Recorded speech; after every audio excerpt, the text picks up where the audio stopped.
So my buddy Corey recommended that I take some videos and that people would be interested. So if any of you out there in your own business and you rely on others to etch things for you, laser engraving, there's hope. You don't necessarily need to have a third party do it for you. You can do it yourself, or at least I did.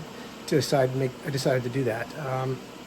So here's what we've got. We've got a MOPA laser. So this thing is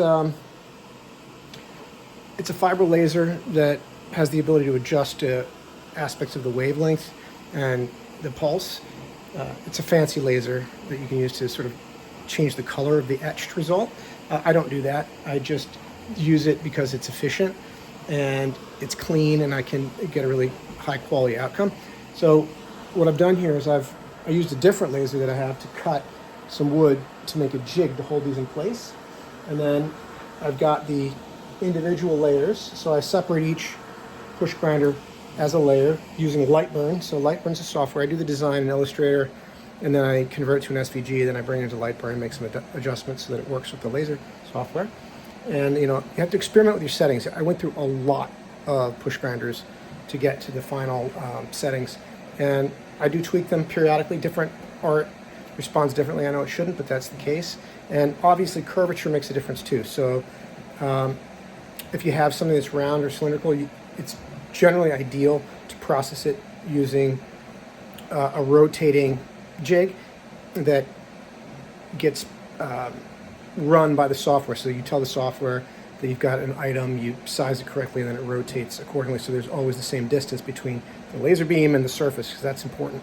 It has to be steady. But the curvature on these is so limited that I don't operate that way, and I'm able to run several at a time. So not the most interesting thing, but if you're interested in doing laser work, laser engraving or etching, that's the way we do it. So let me show you what it looks like when it runs. It's pretty cool. Well, first of all, I do what's called the framing. Let's see if it'll show in here. I don't know if it's visible, but there are little squares. These are pre-etched for me. So every grinder has that. So I have a bunch of them ready to go. And then I just etch the additional stuff for the variants. So see this little outline. It shows me it's aligned properly so that whenever I etch subsequently will be aligned with the logo, because otherwise it'd be weird. So I'm going to put on the special Roy Orbison cataract glasses. They're like welding glasses. They block the laser light. They're designed to block a certain frequency of light. I'm not really an expert, but I know that there's a high risk of eye damage with exposure to the lasers that etches. So here goes. I'm going to start the etching. So it's zapping away.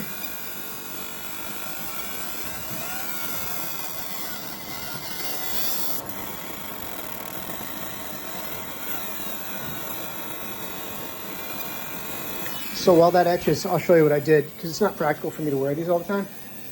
So I just made this little shield, and I close it off. So I just slide this shut while it's running, and then I don't have to wear these because that's blocking.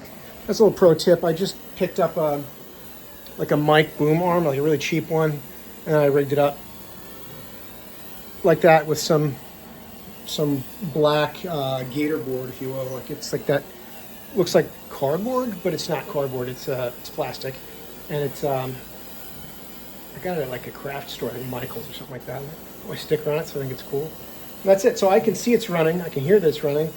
I'm not going to open it when it's running. Meanwhile, down below, we got some 3D printing going on. We're making filling jigs. Well, let's see how it turned out. Okay, so when it comes out, you'll notice there's a hue, and that what you see, that discoloration, is some residue from the burned. It's actually burning off a layer of the metal. So I've got a little rag here that I use, it's a little stainless steel cleaner. Same kind you'd use on like an appliance or something, straight from the grocery store, and that cleans it off. And now, ta-da, Beautiful. So this is ready. I'll tighten everything up. We'll use air to clean them out, and then we'll get them ready, sterilized for filling. That's it. That's all I got right now. Hope you liked it.